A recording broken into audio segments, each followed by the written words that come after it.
smell like the toasted cheese sandwiches. On the basis of the staff report, Norman Bates is judged restored to sanity and is ordered released forthwith. What about his victims? My name is Mrs. Lila Loomis. I have a petition here signed by 743 people against Norman Bates' release. Are you satisfied, Doctor?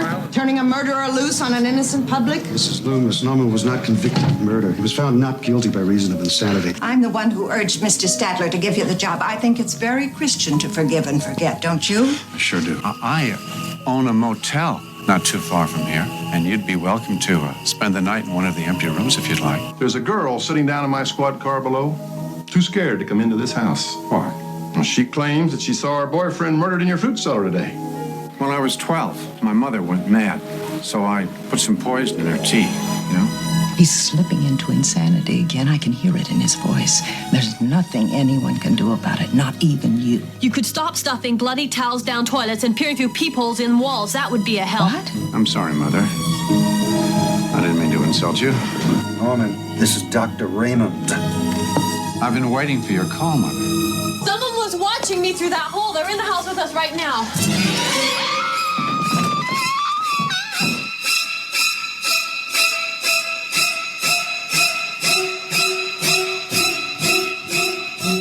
Hi, this is Larry Zerner from Friday the 13th, Part 3, and you're listening to The Hysteria Continues. And indeed you are. Welcome back to The Hysteria Continues, episode 185, and this time we are heading back to the Bates Motel for Psycho 2, the classic slasher-era Psycho sequel. And this is your pick, Erik, isn't it? I'm very excited, very, very, very excited, because, well, I have 3 reasons to be very excited about Psycho 2, and I will reveal all later on. And I expect one of them starts with a D. But, I'm glad you're very excited. And well, Erik likes the D. He does like the D. We know he likes the D. So, Joseph, are you visibly excited to be covering Psycho 2? I am, although I forgot to bring any cutlery. Well, yes. And Nathan, do you smell of toasted cheese sandwiches? All those sandwiches. Norman really loves sandwiches. He does love sandwiches, yes. So it's very food-orientated, this the Psycho sequel. So, yes, well, that is our main feature, and we'll be talking about that a little bit later. But before we do, in time-honoured tradition, let's talk a little bit about what we've been watching recently. So, who would like to go first? Joseph, have you seen anything the last week or so? Yes, I watched I'm Just Fucking With You. It's it's off the Into the Dark series from Hulu. It's basically their take on Black Mirror, except for these are full-length horror films catered to, rather than, sci-fi, it's more horror films. And what I've seen so far of these, I've not really enjoyed. I saw The Body and I saw Treehouse. I don't really remember enough about them to talk about them, but I finally saw one that I actually liked, and it's called I'm Just Fucking With You. It's about this guy. He's going to visit his sister in, I think it's California. I can't be too sure, but that's not really important. And he stops at this motel for the night, and the motel manager is a little weird. Well, he's not just a little weird. He's very weird. But the crux of the film is that you don't know if he's like killer weird or if he's just kind of a goofball weird. So basically the whole film is wondering if he's going to kill this guy or not, or if he's just, just as the title says, I'm just fucking with you.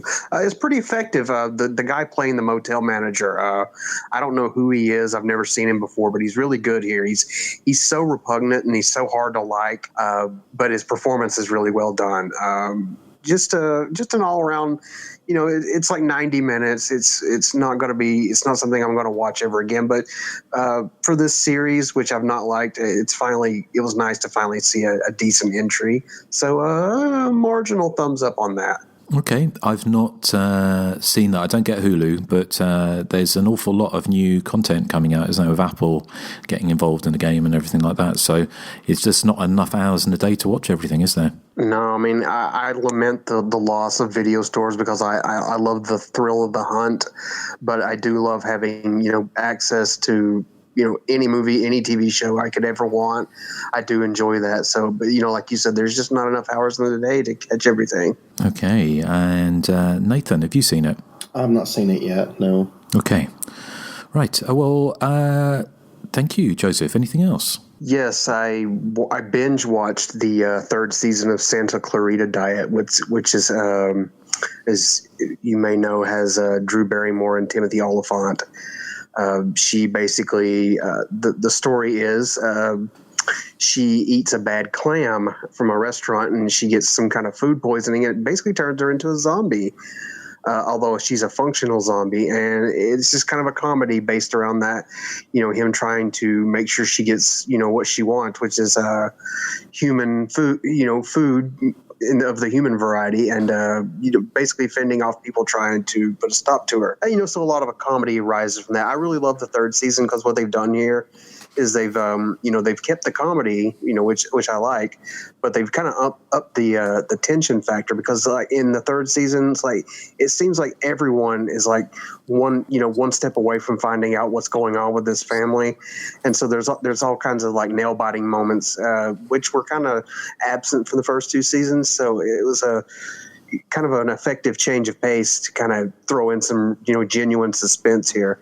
The one thing about this season is, from what I'm understanding, is that it's on Netflix. Netflix is they kind of cater to this 3 seasons and done deal. So this show may or may not come back. I'm not sure, but if it does not come back, I think what they've done here is they've wrapped it up enough to where you can watch these 3 seasons and feel like you got closure, but yet if they do come back for a 4th season, there's still plenty of room for them to go on. So it was a very effective season. I really love the show. It's very funny, a lot of great gory gags, and like I said, this 3rd season just really ups the stakes a little bit. So thumbs up. I really like the show. Okay. I watched the 1st season and I enjoyed it, and I kind of lost interest during the 2nd season, so I never quite completed it.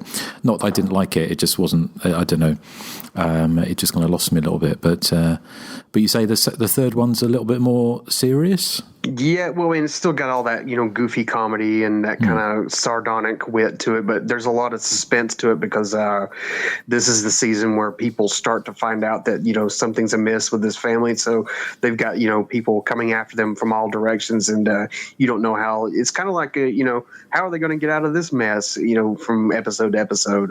30 minutes long, 10 episodes each. You don't spend a lot of time with it, so it's just a fun kind of, breezy thing to watch. Cool. Any Erik? You don't really watch Netflix, do you? No, I see it's available on Netflix here, but it's just the time commitment for 3 whole seasons. I just don't have it at the moment. No. Okay. What about you, Nathan? I've seen the first 2 seasons and the first 2 episodes of the 3rd season, and I'm really enjoying it. I just don't. I'm trying not to binge anything, because I feel like I get burned out if I do that. So I've been trying to watch like 1 episode a day at max. Stretch it out. Cool. Excellent. Okay. Anything else, Joseph? No, that's it for this week. Right. Well, thank you, Joseph. Erik, how about you? Okay, I've only seen one thing, and it's kind of lucky that I'm still here, because I thought I was going to die of boredom watching George Romero's early film, There's Always Vanilla. It's on Arrow Blu-ray, and it's the film he made just after Night of the Living Dead. It's not a horror, and it's kind of a character piece involving a Jack the Lad rogue ex-army guy who's trying to get it on with this girl who's a bit more straight-laced, and it is so boring. Oh my god, I thought I was going to it's one of the worst films I've seen in quite a long time. It's not for me. I'm not its target audience. I don't really like these type of films. It was made in 1971, so its pacing is very languid. Nothing really happens in the film, and even in the extras, which are far more interesting than the actual film, Romero himself says it's an awful film. So I'm going to take him on his word. So it's one to avoid. If it's something that comes across your way, you or misses, then please don't watch it, because it's so boring. Isn't there talk of a Romero film which is going to see the light of day that was never released? Oh, is there? Like from around this era, is it? Or yeah, I think so. Or around the time of the Crazies, I think there was a film that is either going to be completed, but it's never been seen outside of kind of close circles. But sometimes it's I have no interest in seeing that particularly. I like his zombie movies and I like Martin and some of his other films. He's a good director, but like when you've got a director himself saying it's an awful film, then as we said before, there's not enough hours in the day, is there? No. 90 minutes I'll never get back, although I did enjoy watching the extras. Okay, but excellent. Well, anything else? No, that was it for this week. Okay, right. What, Nathan, how about you? Unfortunately, since, it's only been a week since we last recorded, I just haven't had time to watch anything new. I've seen a lot of stuff that I've already seen, but I haven't got a chance to watch anything new, unfortunately. Oh, speaking of things that we've already seen, now this reference will be quite old by the time this show goes out, but did we all see Vanjie with a tombstone on her head? Yes. On Drag Race last week. I thought, oh my God, this is like Justin's dream come true, a drag queen with a tombstone on their head. That must have been the ultimate thing for you, Justin. Well, it would have been better. I mean, they had Elvira on for the horror connection, which I thought was great, and she never ages. But I just thought, what a wasted opportunity to have a Susan the Banshees track for them to lip sync rather than another bloody Whitney Houston song. I would agree. What about, like, the looks to me were just kind of for a horror challenge. I was like, come on. Hang on, I liked Vanjie's tombstone. Yeah. But in general, I mean, did you see Silky's looks? Yeah. I mean, they were very that was not horror at all. Well, she's a horror, but yes. that's a different conversation. Just in a different way. Yes. You know what I haven't had in a while? Big League Chew. Well, Joe, if you would watch it, then you could join in on the fun, but you refuse. I've seen enough to last me a lifetime. Mm. Well, maybe if there was a demand, we could do a little Patreon 5-minute show on the on Drag Race. There you go. I know some of our fans like Drag Race. Yes. So Ewan watches it. Ewan from Arrow watches Drag Race religiously. Exactly. There is a. Who's that? There is a drag queen slasher movie coming out, isn't there? Death Drop, I think. I think it's called Death Drop. Yeah, I've heard of that. Yeah. Good title. I've never heard of it. I think it's called Death Drop. I've also heard of one called Ticked Off Trannies with Knives. Yes. That has to be a trauma movie, surely. I don't think so. I don't think it is, actually. It's got Willem in it, isn't it? Yeah. Yes. So, anyway, better not alienate or 95% or maybe 10% of our listeners. I've just kind of say it's only been a week since we watched it. So since we last recorded, sorry. So I saw the only thing I saw this week was a little film called Boo, which popped up on our box, as it were. And it's it's difficult to say. It's one of the few films that I've actually had, like, Stuart's actually kind of stomped upstairs and said, I can't believe you're watching this crap. So, which gives you some indicator of kind of quite its quality. Although it's not. Did Stuart did he go and plop on the bed and like a little kid, like he's upset because you're watching that movie? Yeah, we're sort of pouting, sort of like. But we watched it because it starts off okay. Because I think we'd watched another film and I can't remember the name. It was like a rip off of The Nun. And it was called, I don't know, sort of, I don't know. I can't remember what it was, but it was another very cheap. But this one is. Sorry? It was called The Sum. The Sum. As opposed to The Nun. The Nun with 3 Ns.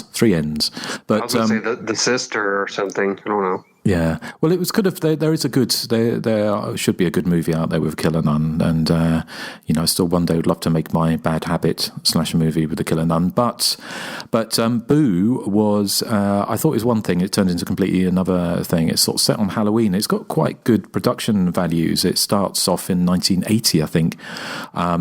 And there's a great shot of over, I think it's Detroit or Chicago, but it's kind of flying over the city, and it's all kind of orangey. Everything's orangey, very kind of Halloween-y, and there's lots of trick-or-treaters running around, and this man pulls up at a house and goes in, and you just see that slightly kind of cliche thing of the kind of gunshot blast in the window, sort of the light up. So you find out later he's killed his wife and then himself, and then it fast forwards to modern day.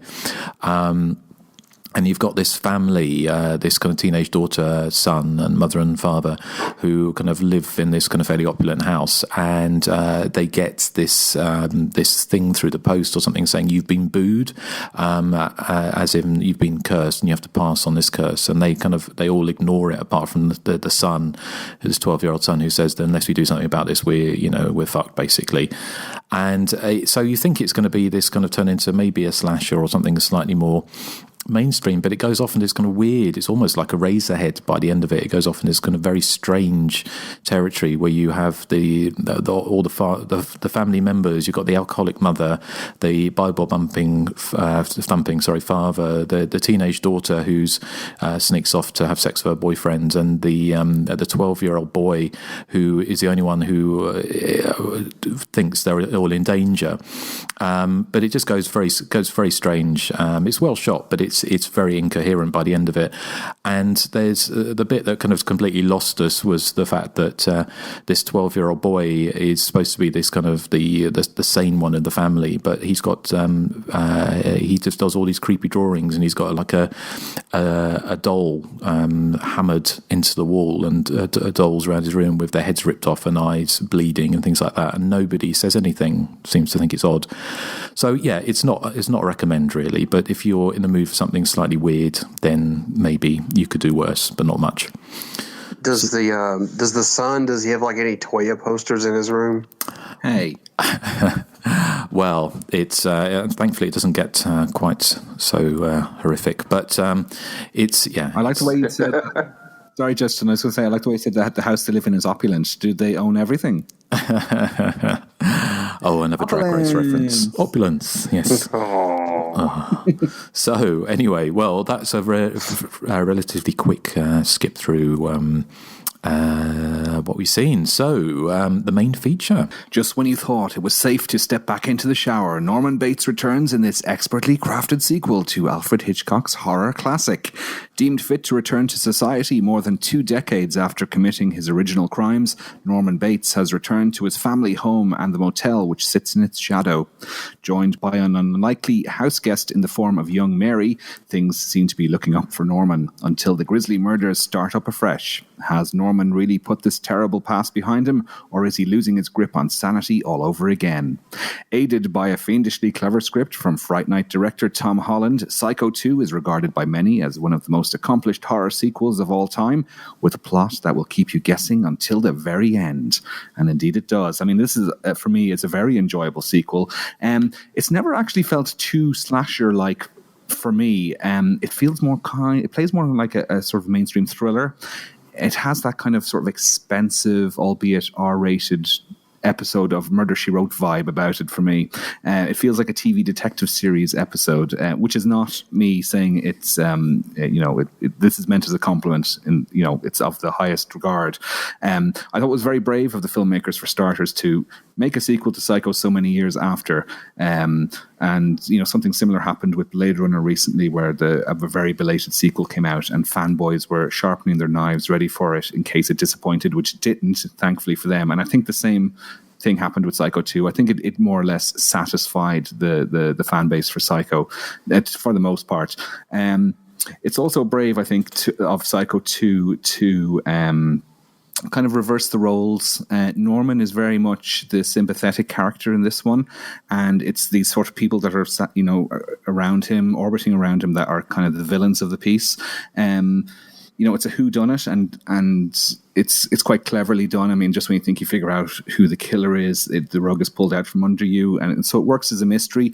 I thought the ending, maybe the last reveal, is kind of abrupt, not as abrupt as Mrs. Voorhees appearing out of the blue at the end of Friday the 13th, but it's kind of akin to that.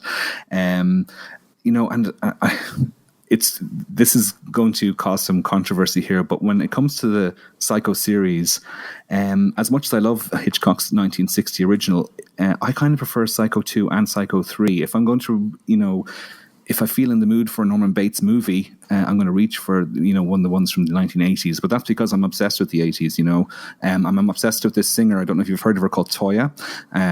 I may have mentioned it once or twice on the podcast. And so she's very 80s and like Kajagoogoo and all that type of stuff. So that's why I would go for Psycho 2 or Psycho 3 above the original. The other ace up its sleeve, and these, I said before I had 3 reasons for loving this movie, and that's because, unlike the majority of all movies ever made in the history of everything, this has not 1, not 2, but 3 absolute Stonewall hotties in it. You got Dennis Franz, schwing, and you got Robert Loggia, double schwing. I mean, he would have made my top 3 hotties if I remembered it back in the day. And then there's the guy who runs the diner, who's he's not in that much, but he's a super duper hottie as well. So I've finally got a slasher movie with eye candy in it, which is very, very rare. And now I know how you feel, Justin, when you watch the My Bloody Valentine remake. So you're sort of saying this is kind of like the slasher Cocoon? Hey, that's a bit harsh. They're not that old. Actually, I'm probably older. Well, I'd say Dennis Franz is probably in his 30s in this. So that's young. No?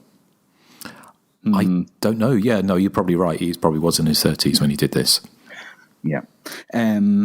So, I mean, for the most part, the film has a degree of restraint, but it also ups the ante with a couple of scenes of graphic violence. I'd forgotten. I was watching Psycho 2 for the first time in a number of years this week, and I'd forgotten that scene where, I won't spoil it just yet, but one character is stabbed through the mouth and the knife comes out the back of her head. Oh, oops, I just gave away the gender of the victim.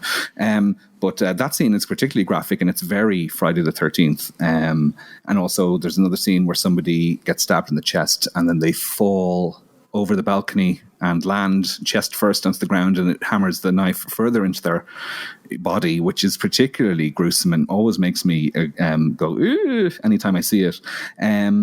There's a scene where some teenagers break into the Psycho house as well, into the basement, to smoke pot and canoodle, and that's straight out of a Friday the 13th movie. It feels actually almost shoehorned in as an afterthought, because these kids really have nothing to do with the rest of the film, and it's actually mentioned in the extras that was their sort of token tip of the hat to the slasher movies of the era. Now you can see that as being either kind of a witty tip of the hat, or we feel obliged to throw this scene in to cater for the slasher movie audience that was prominent at the time.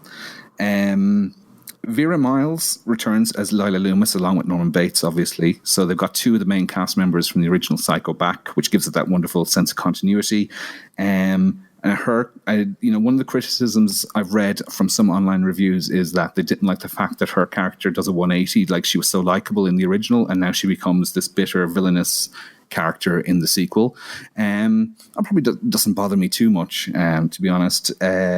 So, I mean, I probably reveal some spoilers at this stage. Lila and her daughter, Mary, who's played brilliantly by Meg Tilly, they're deliberately trying to send Norman insane in an attempt to send him back into the asylum because they're so opposed to him being released.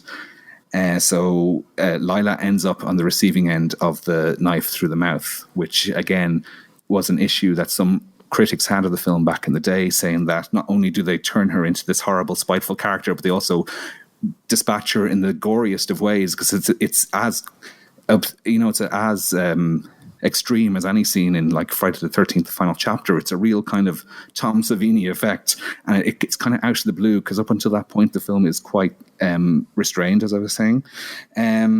So that, but the role reversal in it, I think it makes it quite interesting, and the fact that you're sympathizing with Norman Bates throughout the film is also a really interesting choice for a sequel. It's not doing more of the same. And it has a mystery to it. There's a real whodunit aspect to it. And as I said, there's kind of a double twist ending that I really like. So huge thumbs up for me. And as I said, this is going to be controversial. This is my favorite of the Psycho films, even more than the original. So, but if you're going to stone anyone, please just stone Justin, because he's the head of the podcast and he's responsible for me. I'm not responsible for you, Erik. I'm going to put a... Well, speaking of Justin, what are your thoughts on Psycho 2? Yeah, I haven't seen it for a long time. I can remember various bits and pieces, and I was hunting around for my DVD and I couldn't find it, so I must have lost it in the shuffle. So I watched it on Amazon Prime in a very nice sort of kind of high res sort of presentation. So I have mixed feelings about Psycho 2. I mean, I do love Psycho, but also the fact is that I think it's, although it is a masterpiece, it's so parodied and so seen and so kind of overexposed in a lot of ways that it kind of has lost some of its kind of power, I kind of guess. Psycho 2, I think I think they set themselves up for an impossible task, really, to make a sequel to this, and I think they probably did the best. The best idea really was the kind of playing off that kind of dark humour, which is kind of runs through it, and it never gets silly, never gets too silly. But Hitchcock himself, as always, he said Psycho was a comedy, a very black comedy. So I think it worked well the way they did it, and I love all the twists and turns throughout it. And I kind of half remembered the ending, and I'm sure we'll spoil the ending a little bit later, but. I felt it could have probably done with a bit more of the kind of the horny teens being dispatched. It was kind of like this, I'm trying to think of a different way of saying it, but it wasn't really Arthur or Martha, which is kind of, given the nature of the Psycho movies, is perhaps a poor choice of words. But I know when they were making it or discussing how to make it, they were they've torn in different directions because they didn't want to make a slasher movie. They knew that Psycho had spawned the slasher movie. It was being, considered the granddaddy of all slasher movies.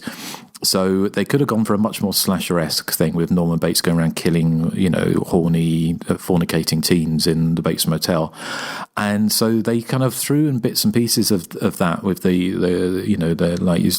agree with everything you say, Erik, about the horny teens. It's very much out of the Friday the 13th movie, and it feels like a sop to the modern audiences. But also I feel like the modern audiences may have, you've got this kind of, I suppose it's quite apt. The movie itself is kind of schizophrenic, isn't it? You've got it plays in different ways. You've got like quite a kind of slow, methodical thriller kind of for the first half of it, and then it switches up gears and then goes into sort of this Grand Guignol sort of twist-filled second half with the out of the blue kind of gore murders, which. Completely out of place from the completely different from the tone of the first part of the movie. So I kind of enjoy it. I mean, I think it's great. I love the fact that it's kind of playful, but Norman Bates, Anthony Perkins still has a kind of a sense of menace, and it's very, very far-fetched. I mean, there's kind of the whole idea of the things of, incredibly far-fetched. When you've got Meg Tilly, she locks Norman in a room upstairs, and that's how she knows he's not the killer, because she'd locked him there, where they'd staged Mother's room. And I always think it's funny in this film, because in many films, when they try and drive someone mad, like the old 40s thrillers, and you kind of go into, you turn up at a house and they say, but it was completely full of stuff, and it was someone's living here, and I went here the next day and I'm going to show you, and there's nobody been here for years. How did they do that? And in this, it's kind of like, as Meg Tilly said, I spent the last 3 hours huffing and puffing up and down the basement with all Mother's furniture. So she'd managed to take the beds, everything, all the chest of drawers, all stuff downstairs by herself. So it's not a film that stands up to a great deal of scrutiny when you kind of think, but that's not a problem because, hey, we're a slasher movie podcast, so that's not a problem. But I loved the final twist. I think it would have been really good fun to have seen that, because I was going to spoil it now, but essentially it is that Norman's real mother is the kind of slightly Betsy Palmer-esque waitress in the local diner, the one that kind of gets in the job.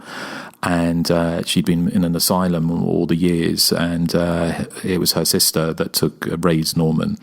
And when she does this big reveal that she's really his mother, he kind of whacks her over the head with a shovel. And I was watching it, I rewatched it, and I kept on rewatching it today, and I can't really work out how they did that. because there's no cuts, is there? Incredible effect, isn't it? It's great effect because it's kind of he whacks her on the back of the head with a shovel as she's having a cup of tea, and there's no cuts. It got whacks, and it really looks like it impacts. And they add the great, the whack sound effect on top of it. Obviously, makes it worse than it actually was, but. It's moments of that kind of it goes from relatively genteel, almost slightly as comedic, to this kind of sudden shocks of violence, which I think it kind of suits the tone of the movie. This kind of schizophrenic beast. It kind of sits in the middle of the tail end of the slash movie boom of the early 1980s, but it doesn't go the way that you perhaps think it will, and I think that maybe that's part of its charm, perhaps. I can't really remember Psycho 3 that much, so I can't remember what they do with that really, but no, Psycho 2 is not as good as the first film, but and I do love the first film, but you've got to the fact is you've got to give chops to the director Richard Franklin and the producers for actually having the balls to make a sequel to Psycho, and of course they grab whatever by the horns from the off by showing the famous Psycho shower scene at the beginning of the movie. That's how they start their own movie. So they're not messing around.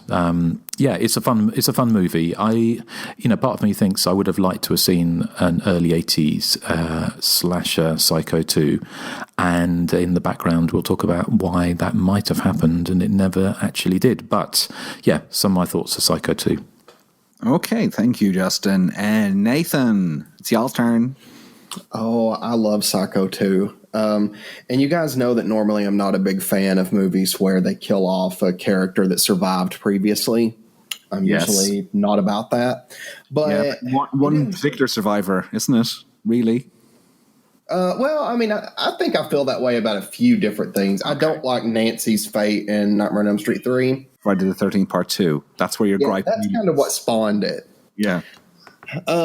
But in this one, it didn't really bother me as bad. I think it's because, like, Lila's character in this movie is so vastly different than the way she was in the original. Like you were saying, she was very friendly and likable in the original. But in this one, it's like she's just so obsessed with Norman.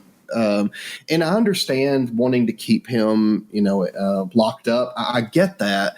But, she's willing to put her and her daughter's lives at risk just to get him sent back to the asylum. And I'm like, she kind of died from her own obsession, in my opinion, because I'm like, if she would have left well enough alone, then she wouldn't have died.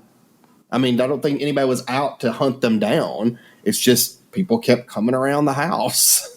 So you die if you go around the house, just stay away and you'd be good to go. I love the teenager scene. I like how it even cuts to the outside and you see his hand against the window that's fogged up. And it his hand goes down the window. I thought that was very cool, classic. Like the love scene in Titanic. Oh, yes. I say the filmmakers of Titanic obviously watched Psycho 2. Obviously, yeah. Yes. It's just, there's just no way they didn't.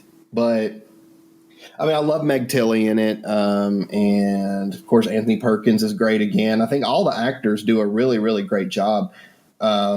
And like Erik was saying, it's just really interesting to me that for most of this movie, Norman is not really the villain. He's kind of portrayed as a guy who served his time and they feel is better and probably would have been if they hadn't drove him nuts again. So I'm like, they kind of... It's almost like Lila's plan just backfired in the worst possible way on all fronts because, of course, at the end of the movie, Norman's crazy again. He's talking to Mother again.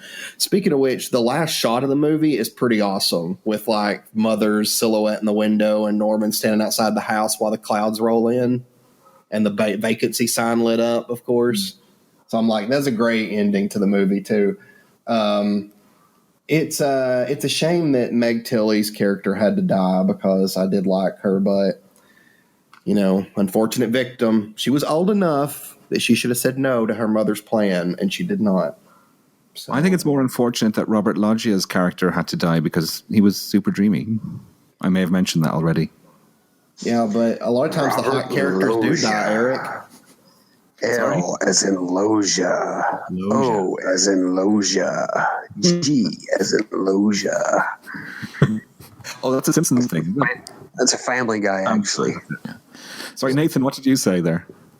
I don't remember, but I do like the movie. So you don't think Lila is alive and well in that coal mound in the bottom of the Bates Motel house?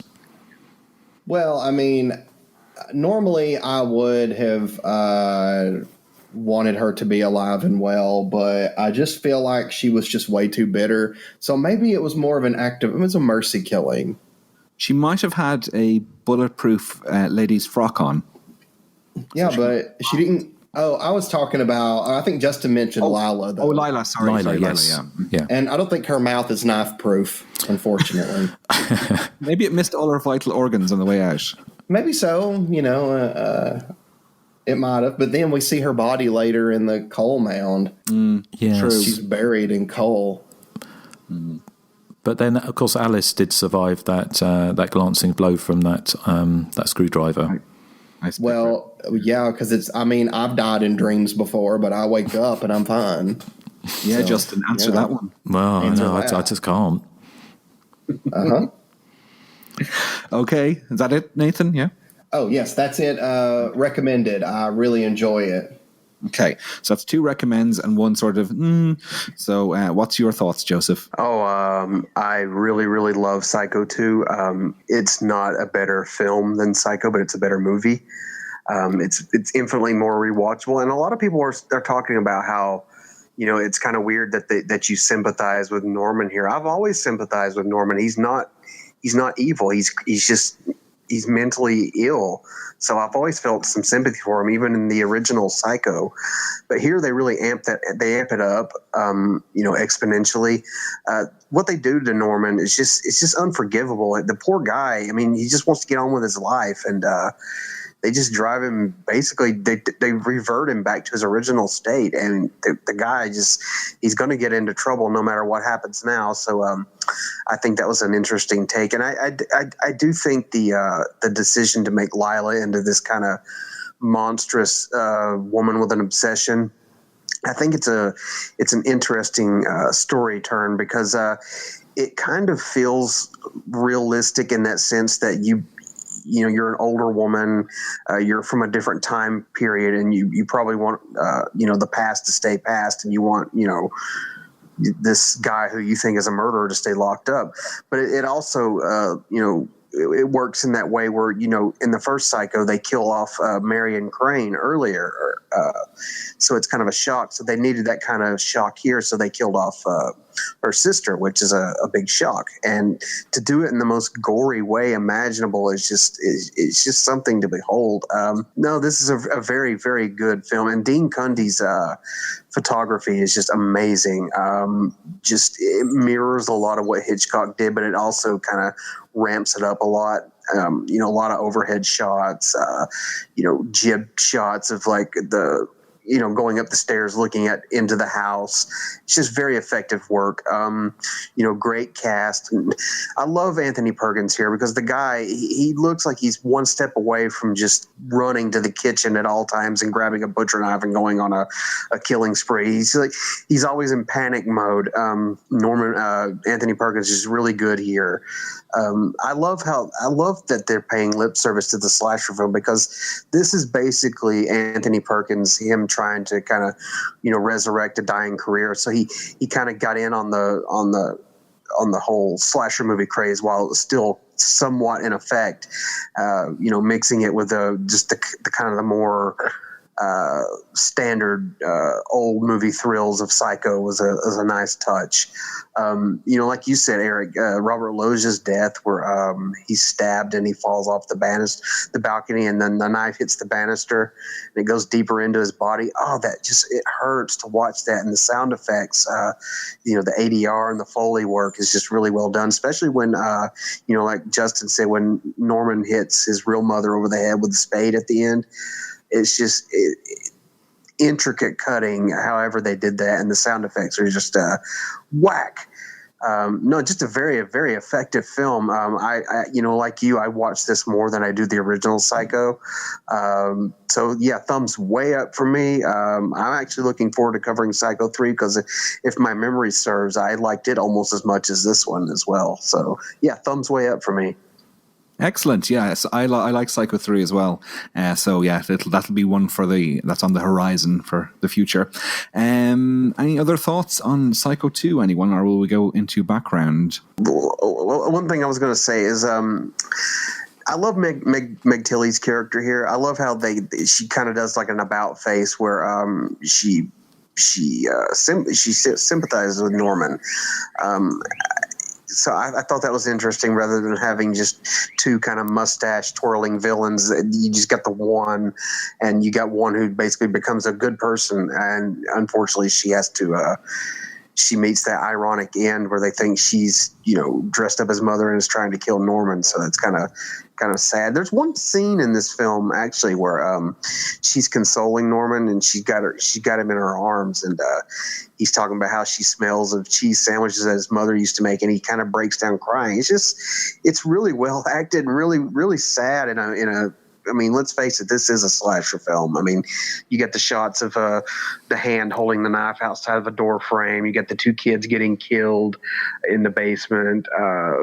Dennis Franz, when he gets killed, it's very slasher-esque. I mean, this is a slasher through and through. So to see something like that where it's like this human moment where we're seeing him break down, it's just kind of oddly effective.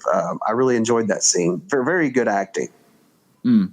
The one thing for me that dates the film to 1983 are Meg Tilly's jeans, which are super, super tight and have a high waistband. There we go. That's my fashion analysis of the film. She got those jeans from Shamar. No, Shamar the man-sized jeans, we're Shamar. Sorry. I've been watching a lot of 80s commercials. It's stuck in my head. We didn't get. I've never heard of Shamar jeans. Have you, Justin? No. It's actually man for men. So yeah, sorry. Very good. Although I don't think Meg Tilly has a mustache to twirl, so that was kind of harsh. And also, is it not insulting to tell somebody that they smell like cheese sandwiches? I would have thought so. I mean, maybe it's like a good cheese, like provolone or something. It's not that stinky like Munster cheese or Gouda or goat cheese or something. Although they say I don't eat, I don't really eat cheese. I don't eat cheese anymore, just fake cheese. But they say that the stinkier the cheese, the better it's supposed to be. I don't know. I don't think. If somebody told me I smell like a cheese sandwich, I'd be like, "Oh, that's lovely. Thank you very much." And I'd give them a slap and I'd walk away. Yes. Well, what if they told you smell like a Kit Kat? Would you be fine with that? That'd be okay. I probably do smell like a Kit Kat because apparently you smell like whatever you eat as much of. Too much. Yeah. So Justin smells of tofu. Yes, and vodka. And Nathan smells like rhubarb. Well, should we get on? Smell good? Yeah, it can do. I think rhubarb in a crumble. has a strong scent. Oh, okay. So, should we get onto some background? Yes, let's. I think it's time to ask Nathan. Nathan, do you have any background for us? No, I'm very sorry, but I had to work like very long hours this week, and it's been very rough. Okay. Is that your excuse every time, though? Yeah. Well, when I do give trivia, what I hear is, "Oh, thank you for the IMDb trivia." That's you, Justin. Like somebody's been picking the rhubarb today. Yes. Throwing the shade. Yeah, I threw a little bit of shade. But I sometimes look up Wikipedia, too. Oh, wait a minute. I do have one thing. I watched an interview with, oh my gosh. No, Lila. Vera Miles. Goodness. Okay. And she had mentioned that she didn't really get to know Anthony Perkins on the set of Psycho. Like, it was a different kind of set and everything, but she actually got to know him on Psycho too. And apparently they got along very well. Now I've heard that him and Meg Tilly didn't, but I'm sure one of you have more information on that. Okay, well, Joseph, you might have more information for us, do you? What? No. Love it. Actually, as you know, I did not watch Psycho 2 until this morning, right before the show, because which would have been 3 a.m. You are insane. Yeah. Well, my hours are all screwed up, so I've been waking up like 3:30 in the morning past few nights. So I was like, okay, I better finish this movie. Oh, so do you have any background? No. Oh, no, none. Okay. Sorry. Justin, do you have anything to chime in with? Yes, I've got some here. So the film, when it came out, was met with I would probably fair to say, a mixed critical reception. It probably more positive than most slasher movies that are coming out at the time. But an example would be the Pittsburgh Post-Gazette said Psycho 2 is sheer schlock, but slick schlock. So I'll try and say that, a bit of a tongue twister. And yet, as sequels go, campy enough for summer fun. And it said that the audience that the critics saw it with were laughing at the film, or he didn't say whether it's at or with the film, but hopefully it was with the film. I mentioned before that Anthony Perkins, who, of course, before Psycho was, he was a bit of a teen heartthrob to some degree, and he kicked back against the legacy of Norman Bates, and apparently for 10 years we refused to talk about it, because he was in a lot of films like How Awful About Alan and the films like that, where he did play this kind of the psychopath role in it. But he said that he was offered the role of Norman Bates again in a Psycho 2, which was going to be made a couple of years before this film was made. So it would have been made at the height of the slasher movie boom. Now, what I think was interesting, as I said, that means he said he turned the script down was too schlocky, so which again makes me think it could have been a real sort of fun 80s kind of slasher with Norman Bates killing off teens, which, it certainly would have had its place. And I did read that an interview with Jamie Lee Curtis way back, where she said that she was in talks to be in Psycho 2 and was going to be killed off in a hot tub. Did you ever hear about that? I heard a different Jamie Lee Curtis rumor that's mentioned on the Blu-ray extras. I'll get to that later. Well, I'm trying to remember. I was looking through my notes and I couldn't find my clippings. I couldn't find the thing, and whether or not that was meant as a joke by Jamie Lee Curtis or not. But I think the idea, from what I can remember, was that she was going to recreate her mother's role in Psycho, but be bumped off, be killed in the opening scenes in a hot tub instead of a shower. What they say on the extras is Tom Holland, the writer, and Richard Franklin, who is no longer with us, but they mentioned that he and Tom Holland were enthusiastic about getting Jamie Lee Curtis to play the role of Mary, which eventually went to Meg Tilly.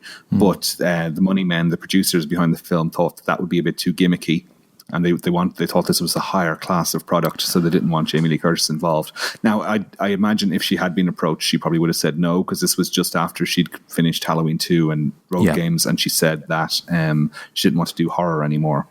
I'll have to see if I can find the kind of interview. And again, maybe it was a joke from Jamie Lee Curtis, but that would have been interesting. And certainly, given that her mother was in Psycho, and there's all those connections with Halloween. Obviously, Dean Cundy sort of doing the photography on here, and of course, Jamie Lee Curtis was in Richard Franklin's Road Games, sort of the year before. So lots of connections there. A couple of things I found out about it was that the impetus for Psycho 2 came from Universal Studios. They wanted at the time to make movies or product for like pay TV, and but also films that may get a shot at like a cinema release. And so this was the first one. So the impetus of it to be made was really to actually have a kind of universal product for pay TV, and it was a part of a package that was going to see like a pay TV version new airport movie, like like Airport 75, 81, and all those kind of things, and also another Smokey and the Bandit. So those, I don't think those came to fruition, but so that's what the impetus of this was, surprisingly. Tom Holland said he didn't like Slice and Dicers at the time. He said that the script was so complicated and convoluted that not much changed during shooting because he said it would have thrown things off. The reviewers at the time complained about the gore and said it was added to kind of appeal to younger viewers. And also pointed out that most of the audience wouldn't have been alive in 1960. So I think it had a bit of a Scream effect to some degree, that when Scream came out, it appealed to people who liked slash movies in the early 80s, but also people who hadn't been alive when those films were being made. So it had a kind of a double audience, and I think that's possibly part of the reason why Psycho 2 was successful. But some other critics actually criticised and said that actually it kind of sidestepped the 80s slasher to some degree, that actually became, and to quote someone, said it was low-key and maudlin. So it didn't say it was high octane enough. Anthony Perkins said of Psycho 2, he said, "I felt the script was very good and a relief from the splash and splatter films that are currently glutting the country." And I mentioned he said then in this interview that he turned down a script for a bad, in his terms, Psycho 2 2 years previously. Many people complained about the film, saying it was too violent, but of course Alfred Hitchcock, actually probably inspired by the giallo thrillers from Italy, made Frenzy, which was much more violent perhaps in some ways than this movie. So I think I'm sure I read somewhere that Hitchcock was potentially going to be wanted to make a really, really violent horror movie before he passed away. Robert is it Loggia or Loggia or Loggia, I think. Loggia, okay. He said that there was such secrecy on the set that the cast were not allowed to read the last 8 pages of the script. So when he actually got to read them, he was led into a room by a studio a representative with a briefcase, and was allowed to read them in the room, and then had to have them locked away again to stop people sort of revealing the outcome. And it's a similar thing happened. 30 journalists were flown in for an advanced screening of Psycho 2 and were all made to sign a sworn affidavit not to reveal the ending. Before the release, the papers made quite a lot of the fact, the similarity between Psycho 2 and the John W. Hinckley Jr. case, who famously shot Reagan. And the producer Hilton Green said it's purely coincidental, and the outline of the film was made a month before the assassination attempt. Director Franklin said that he and his friend had crept in to see Psycho when he was 12 in 1960 and saw it 5 times. It's one of his favourite movies. Another thing, a couple of other things, sorry, Erik, hopefully I'm not taking away all your background, but... You're okay, keep going. Yeah, is a lot of the props that were used in the original Psycho were kept by Universal. So Vera Miles said when she went into the Psycho house, she said she was impressed and shocked that there's so much of it was original. So they kept like the paintings and the furniture had all been kept in storage, and so it was all from the original film, or much of it was from the original film. And they said that many of the props and the items were used in other films, and in fact the famous shower head that was used in the original Psycho was stolen during pre-production, but had last been used in John Carpenter's The Thing. So if you want to go back and compare the shower head and The Thing to that in Psycho, apparently it will be the same one. So the last thing I'll just mention was that I remember back in the day when I was reading the horror novels back in the early 80s, before I was old enough to watch the movies, that I did have Psycho 2 by Robert Bloch, who obviously Robert Bloch wrote the original Psycho, which was released in 1959, I think. And he, at the time Psycho 2 was being made, he said that he'd shown his book to Universal and they didn't want to use it. And the script or the idea behind Psycho 2, the book that Robert Bloch wrote, was a criticism really of violent movies. And in it, Norman Bates kills a nun and escapes from the asylum and goes to Hollywood, where they're making a film about his life, and then murders ensue, which sounds remarkably similar to the kind of Scream 3 But he said that he was disappointed they didn't use his screenplay. But he also said at the time that he wanted to set the record straight. And Hitchcock at the time actually said that that Robert Bloch really came up. Hitchcock just made an adaptation of Bloch's novel, and Bloch was very enthusiastic about Hitchcock, but he sort of said that he wanted to set the record straight, that he had he basically came up with a whole Psycho idea and everything, and the only thing that really was changed was that he didn't actually describe the shower murder in Psycho, and that was Hitchcock's idea. So sorry, I've been prattling on, but that's background. Good, all good stuff. Mm-hmm. So so that's kind of stuff I got from going through old archive stuff. So I haven't got the Arrow Blu-ray. So Eric, I'm interested to know what you. The Arrow Blu-ray is. I didn't realize how much extra stuff there was on there. There's just tons and tons of stuff, and there's a commentary with Tom Holland and lots and lots of archive promotional stuff from back in 1983. But a lot of it you've covered already. But I will go on to say that the novel you were mentioning there by Robert Bloch of Psycho 2. Apparently Norman is killed off quite early on in the novel, which is another reason why they decided not to go with it. As you said, it was originally meant to be a cable TV movie, but once they got Anthony Perkins on board, there was such a big response, globally to the project that they upped it to a theatrical release. Rumor has it that if they couldn't secure Anthony Perkins, that the person they were going to get to play Norman was going to be Christopher Walken. People who auditioned for the role of Mary, they included Kathleen Turner, Carrie Fisher, who I'm really surprised actually by that one, because she would have been quite big at that stage, because she would have done like 3 Star Wars movies. So I'm surprised she had to audition for it. But Meg Ryan and Linda Hamilton also auditioned for the role. Oz Perkins, Anthony's son, he plays the young Norman in a very brief shot early on where we see his reflection in the door. Writer Tom Holland appears in a cameo as a policeman, and director Richard Franklin also has a cameo playing a video game player in the diner. And the famous Hitchcock silhouette shadow makes a subtle appearance in one scene in the Bates house in the bedroom. I'd never noticed it before until it was mentioned in these extras, and now once you see it, it looks kind of patently obvious. But it's that famous silhouette from Alfred Hitchcock Presents, and it's just cast on the wall. And once you see it, you can't unsee it, and it looks very, very obvious. But I have missed it previously. The filming took place at Universal Studios in June, July, and August of 1980. It spanned sort of 32 days over those 3 months. The Bates house is the same one as used in the original, although it was a hollow shell, and the interiors needed to be built from scratch.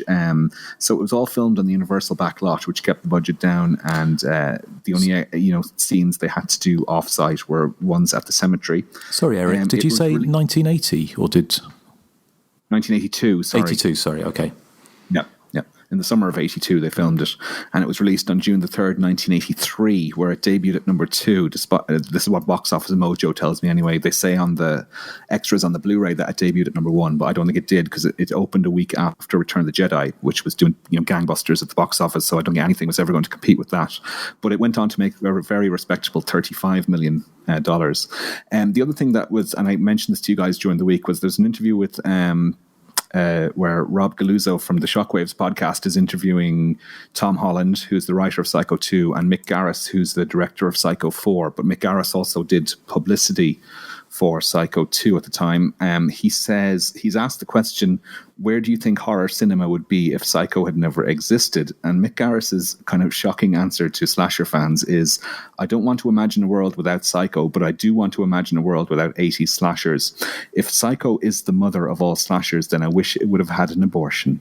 Which I thought was particularly harsh, especially considering the fact that Mick Garris hasn't exactly directed any masterpieces. He doesn't have the greatest of back catalogues. So, exactly. Yes. So they were harsh words. I was particularly just the harshness of the way he phrased it. I thought was particularly jarring. Well, but especially that's all the background I have to add to what you have. Okay. Well, thank you, Eric. I mean, I was going to say it's especially harsh, given that we're like 40 years away from those 80 slashers anyway. So it's not. Yeah.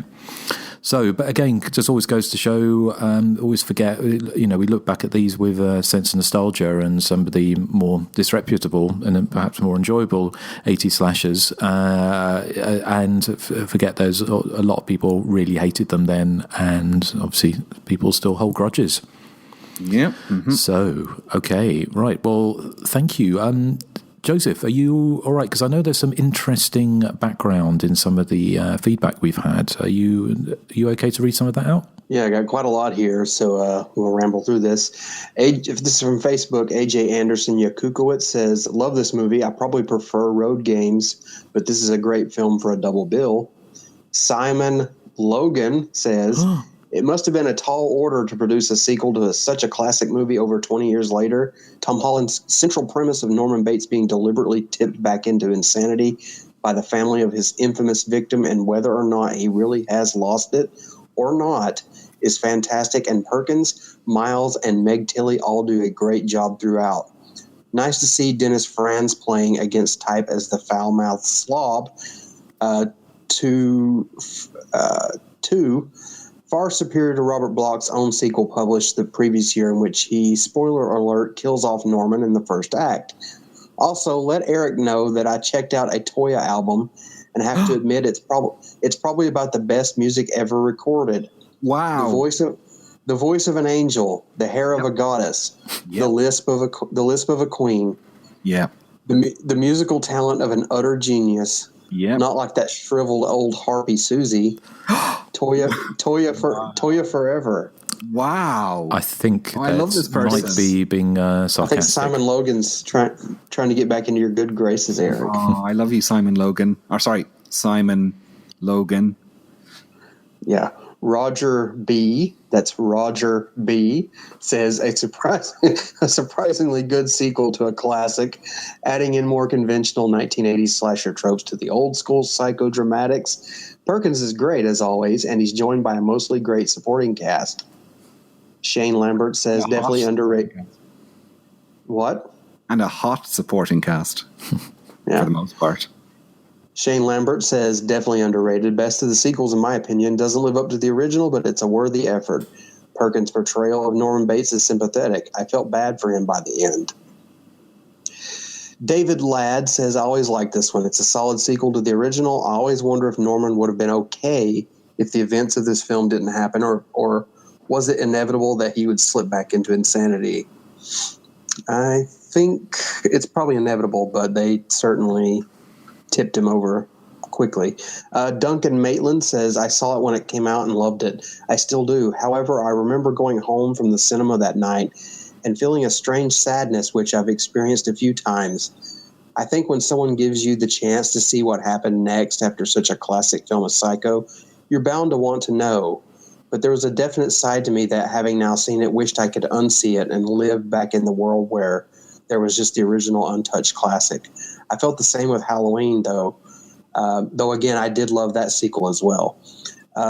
Vince Liaguno says, when I interviewed Meg Tilly a few years back, she had terrible memories of working on this film, especially Perkins, who treated her horribly. She felt that he had so much riding on the success of the film that the pressure just got to him. He was not pleased with her casting and did everything in his power to sabotage her performance. She cited one specific incident during which Perkins disappeared into his trailer, and right before a close-up, he came back onto the set and handed her a rewritten scene where he had changed all of her dialogue and replaced a good portion of it with tongue-twisting words. Right before other close-ups, he would tell her how horrible her face looked or how ugly the wardrobe choice was just as they were yelling action. The director was apparently a nightmare, too. Wow. So I was just going to say that Tom Holland is the only person who mentions that on the extras. He says that there was a point in filming where he wanted Meg Tilly fired, but everyone else was more or less happy with Meg Tilly's job, and it was too far into production to even, cater to that particular demand. So they didn't, but that was what Anthony Perkins wanted. Yeah, what I've heard is he was kind of a nightmare on this film, but once he kind of cemented his he re-cemented his celebrity status again. I think he kind of mellowed out, later in life, especially when he got sick and everything. But yeah, it's a shame if he treated her that way. Soren Feldfoss Thompson says, great score by Jerry Goldsmith. Glenn Kane says, this should have been awful, but it wasn't. The fact that it's actually quite solid just speaks so highly of it, and that shovel finale still kills. Jenny Hall Cameron says, lots of cock tease in the beginning, like, oh, let's show this the shine of the knife. Like the scene with the teenagers. I think that's what she's trying to say. Other than that, though, I thought it was a snoozer. My least favorite of all the psychos. Controversial. Gina Brower says, I went into it not having seen Psycho, and I was probably too young to see this. Yay, Mom and Dad. And I really liked it. I remember feeling a lot of sympathy for Norman, which was unusual for that type of movie. Tom Burkhead says, slick, smart, updated while maintaining a more than respectful handle on the vibe of the original. Possibly the best horror sequel. Tyler Elkins says, pretty underrated, I'd say. Like many sequels, it was unfairly compared with the masterpiece original, but this film manages to hold its own as an enjoyable experience. Yvette Kelleher says, love it. It's very underrated. My mom took me to see it at the cinema when I was 9. I have a great deal of affection for this film. As an Australian, I always thought Richard Franklin's contribution to Australian film was overlooked. Russell Hillman says, far better than it has any right to be. Gareth Morgan says, great sequel. It was written by Tom Holland, so that makes sense. Jay Culpa says, it's very solid. I remember the acting and plot being strong, though the low-key tone in the Times always made me wonder what violence wound up on the cutting room floor. Darren Burrows says, I like it more than the original. I remember this playing on BBC Two in the mid to late 80s here in the United Kingdom. The shovel scene at the end is gold. John Matthews says, always been a fan of this one. I was very hesitant the first time I saw it on TV. However, it kept the suspense of the original. It leaves you guessing until the end. I actually revisit it more than the original. Steve Kent says, best spade across the back of the head I've ever seen. David Cook says, perhaps the best ever horror sequel with a nice twisty plot that doesn't simply rehash the original as most sequels seem to do. Stefan Mittender saw this as a kid before I had seen the first one. Loved it then, love it now. Seems it's getting some love lately. Long overdue. Tim Murr says, I love all 4 films, really. 2 is so much fun. Perkins was always great to watch. Dave Rendon says, I remember being really excited to find the novel, reading it the summer before the movie came out. Being too young to see an R-rated movie alone, I had to, drag my dear mother to the theater to see it with me. The problem was the book opened up with Norman escaping by the murder rap, or escapes by murdering and then raping a nun. Wonder how I was going to explain such a thing to her. I was relieved to find out that the movie and paperback had nothing to do with one another. Jorge London, or Jorgen London, I guess. I don't know. Love it. Need to rewatch it. One of the better sequels made, and that ending is superb. Baron Sardonicus says, doing a sequel to one of the most famous films ever made seems like a fool's errand, but as far as sequels go, it's actually pretty good. Turned out much better than it probably had any right to. James Packman says, best film in the series. Andrew Rooney says, Eric's got a big wanger. Andrew Rooney just said that about you, Eric. Wow. Yeah, I'm getting loads of compliments on the feedback today. I love it. I don't know what that has to do with Psycho 2, but there you go. Wayne Zenith. Just speaking some truths, that's all. So. Wayne Zenith, not like the television, says better than the original. Okay, on the forums, Christian Comer says, one of my top 10 favorite movies. I love how it takes the heroine from the first movie and turns her into a ruthless villain for a man who wants to put his life together. While she is still a bit sympathetic after losing her sister, it's hard not to cheer when she gets the knife through her mouth. A death scene that I love more than the iconic shower death. The fact that this movie turns Norman into a sympathetic protagonist you want to root for works very well in its favor. It's hard not to hurt every time I watch the scene where Mary turns down his offer to stay overnight with him because of what she found out from the bitchy waitress. The icing on top of this great cake is the main theme. Talk about beautiful. So yes, thumbs way up for this one. Mr. Palmer says, I love it. The original is a pure classic, not a weak bone in its body. The sequel is darn good too. But it does support a few blemishes. Maybe it's because I saw the original at such an impressionable age. I don't know. I still love the sequel, though. Tuzotonic says, my favorite movie in the series and one of the best sequels of all time. Rafe Jha says, my favorite of the series. I don't like movies that switch genres in the middle like Psycho or From Dusk Till Dawn. I feel cheated in a bad way and the whole piece seems inconsistent by nature. My exception would be The Majorettes, but the switch happens at the third act and the movie is goofy fun.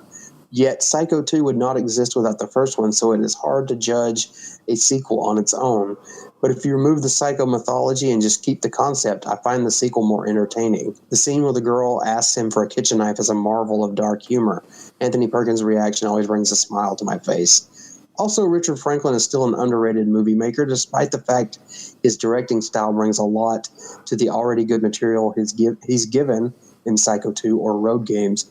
Very elegant filmmaking and a nice work on the atmosphere. Boy, oh boy. Everybody likes Psycho 2. On Instagram, Abarel3 says, wonderful sequel, great script, beautifully acted and directed. Blaine Geyser says, this one has always eluded me. I've been wanting to check it out for some time, but always seem to put it off. Looks like a good enough reason to pop in the old DVD now. Folk Home Video says, it's great, both scary and fun and weird. Superb photography and cozy, chilling atmosphere. Lovely, gloomy colors in and around the house. If one has to make a sequel to Psycho, I can't think of a better result. Saw it on VHS back in the early 2000s, and then saw Arrow's Blu-ray last year. Good times then and now.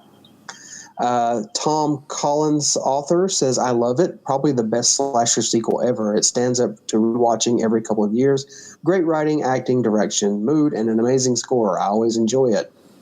Adam Guilty? I think let's call it Guilty. Great, but Road Games is incredible. Patrick is great too. OCD Viewer says, great sequel. If you're going to make a sequel to a classic that no one asked for more than 20 years later, this is the way to do it. Vestron Movie says, such a fun sequel, but let's not forget the greatness that is part 3 also. Some People Ain't Me. One of the best sequels of all time. Really great. Dave Felter, we've met him, says, saw it opening day. I was 14 or 15. Loved it then and still. And the Scrack Films, the podcast we did an interview for, I'm not even going to pronounce it, sorry, says, Anthony Perkins scared the shit out of me when I first saw the sequel. I liked the Bates character in the first movie more like that kid no one plays with, but in the sequel he seriously had become this killer that made my blood turn into ice. Okay, maybe he saw a different movie because I don't think he's a killer in this film. Maybe he meant at the end. Oh, yeah, could be. Let's see. On Twitter, The Bitter Bastard and Kelly Show says, Psycho 2 is that rare animal, a years later sequel to a classic film that gets it right. Respectful, exciting, scary, funny, and smart. Richard Franklin did the impossible. He made a truly great and worthy follow-up to one of the most iconic films of any genre. Gore Blimey says, as much as I think Psycho is a classic, I really like Psycho 2. Dom O'Brien says, fantastic. I actually prefer it to the first. I know that's heresy. And finally, Gus No Tree says, love it. Actually, I always loved it more than the original. And boy, everyone's commenting on Psycho 2 this week. That's probably the most feedback we've ever had, isn't it? Wow, that was a lot of feedback. So, well, here's how to get in contact with the show. More feedback than Jesus and Mary chain concert. Yeah, and I think one of you might actually have some other feedback. I do. Oh, okay. Eric, do you want to do that now? Yeah, it's not Psycho 2 related, but this is just some feedback we got in on email. This one comes in from Brett Barger. He says, hi guys, I became a fan of your podcast after listening to your Blu-ray commentaries, and I love your show. I was just wondering if you would ever cover the movies Deadly Dreams from 1988, and one of the only slashers, if you can call it a slasher, outside of the Slumber Party and Sorority House Massacre movies to be directed by a woman, and Bits and Pieces from 1985, directed by Leyland Thomas, and not to be confused with the all-time classic Pieces. I'd love to hear your thoughts on those movies. Keep up the outstanding work, from Brett Barger from comeupancereviews.net. So there we go. I don't think I've ever seen Deadly Dreams or Bits and Pieces. Have any of you guys?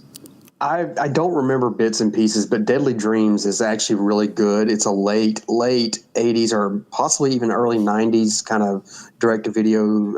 I would call it a slasher film, but it has a really effective twist in it that I won't spoil, but it's a lot of fun. Is it Nightmare on Elm Street inspired, or just judging from the title? Not really. I mean, the killer is in the real world, so it's kind of hard to explain without spoiling it. But I really like that one. Yeah, I've seen. I can't remember Deadly Dreams that well, but I reviewed bits and pieces last year, I think, on Hysteria Lives, and it is hilarious. It's so cheesy. So cheesy, isn't it? It's got a killer who and a heroine, and they stop every half an hour for like a moonlight stroll or eating sort of cheese in front of the fire with a glass of wine. It's incredibly. It's a kind of psycho rip-off, but it is incredibly cheesy. It would be a fun one to do on the podcast. Awesome. I'm amazed actually Nathan hasn't already picked it, to be honest. I think the reason I haven't picked it already is because I just seen it for the first time this last year, and there's just so many more childhood movies of mine that I want us to cover. I mean, we still got to cover The Day After Halloween. Oh dear. Okay. Joy. I can't wait. It's going to be later. Oh my God. I cannot wait. I'll be clipping my toenails that day. There's other movies in line before it, but I do want to get to it at some point. What, the paint dries I'll still after be clipping Halloween? my toenails that day. Why don't y'all like Day After Halloween? I love that. Nathan's finally defending his movie choice. He's like, why don't you like this movie? Yeah. Admittedly, it's the only movie I can think of, apart from The Ice Cream Man, that has a psycho driving an ice cream van very slowly around the streets of an Australian city. And that's scary. A killer in an ice cream van? I mean, that's pretty scary. But it's not. I'm your ice cream man, keep you satisfied. Sorry. But I remember how disappointed I was with when I saw it and realised actually if I saw it under its original title, Snapshot, and realised it was an Australian thriller, had nothing to do with Halloween whatsoever. But when I was in New York City many years ago and I saw the video case for The Day After Halloween, I thought, oh wow, this is going to be like Italian style rip-off of zombie movies, but rip-off of Halloween. So like an absurd style, Joe D'Amato movie. But it's not that at all, is it? Unfortunately, it kind of works against it. Did your VCR reject it when you got back home? I couldn't buy that one. I don't think I could only. It was in a video shop, but it wasn't for sale, that one. But I remember thinking, wow, I really want to see that, and then I eventually did and thought, yeah, that's not the movie. It's a real ballyhoo in some whatever the word is. When they they pull a fast one. So does anyone else have any feedback to read out? No, I don't think so. So, well, let's what? No. Well, let's read on how to get in contact with the show. Here are the contact details.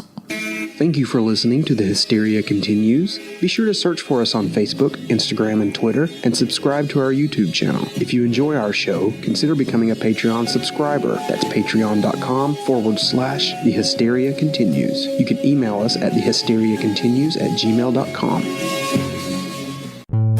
Want to learn more about horror directors? With a lighthearted look at 3 of their movies?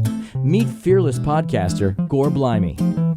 I've been unsettled by bats in the past and startled by parrots, and I've even been known to jump at the odd cockatoo. Discover horror films that are classics, and others, too. There's a topless aerobics massacre, an exploding rock singer, cannibals, nude martial arts, a deep-fried prostitute. But it's not all silliness. You'll get proper movie breakdowns, opinion, and background information, too. Yep, in the 80s and 90s, Jeff Stryker was huge in gay porn. In every sense. So if you're a horror film fan, come and check out the Trilogy of Terror podcast at strangeanddeadly.com, or find it on Apple Podcasts, Stitcher, or on your podcatcher.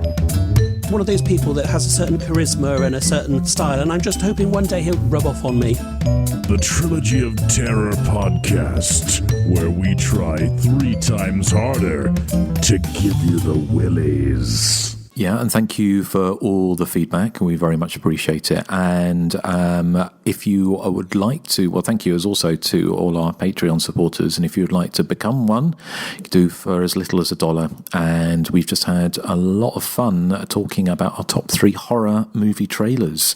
So, and that's only on the Patreon feed. So if you fancy listening to that, then join the party. But I think we know what is coming next.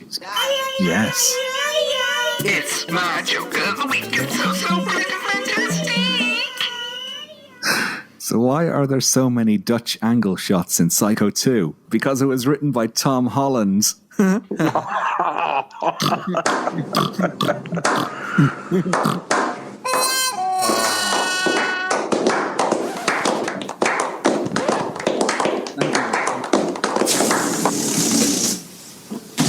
believe they call that the Dutch tilt, Eric. But I've got a question. What? What's a Dutch angle shot? Like, is it a camera technique? Go watch The Night Before Easter and you'll see it. Do you use it in Night Before Easter? Shots that are just tilt. Yeah. It's like so prevalent in The Night Before Easter. I didn't know what I was doing half the time. So the camera's slightly tilted. And you can tell. Oh. I just Googled Dutch angle. Now Google Dutch oven. No, I know what that is, and I'm not Googling that. Right. Okay. Well, I like your joke, Eric. Thank you. Yeah, I did too. I liked it too, Eric. It was good. And you liked it as well, didn't you, Justin? Hello? He probably fell off his seat laughing. Yeah, he probably did. So, moving on. There's probably not much point doing after the credits. There's probably not much point doing after the credits, is there? Because obviously there's 2 more sequels to come. So, well, I guess we can wrap this up. But do we know what we're covering on the next show?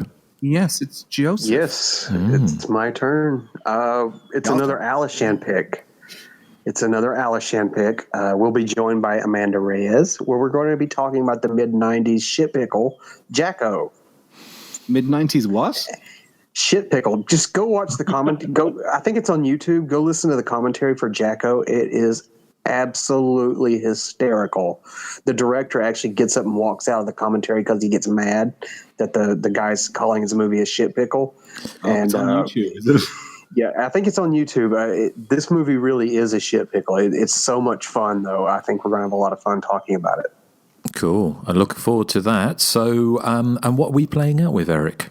Okay, there's a band called Landscape from the early 80s. I don't know if they made impact in the States, but they had a big hit with Einstein a Go-Go.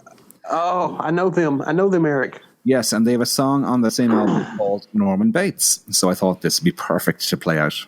Fantastic. Excellent. Okay, well, I hope you enjoyed our return to Bates Motel, and we'll be back there again, probably in not too distant future, I imagine. So, without further ado, say goodbye to the good people. Goodbye, good people. Goodbye, good people. Always remember to wash your cutlery.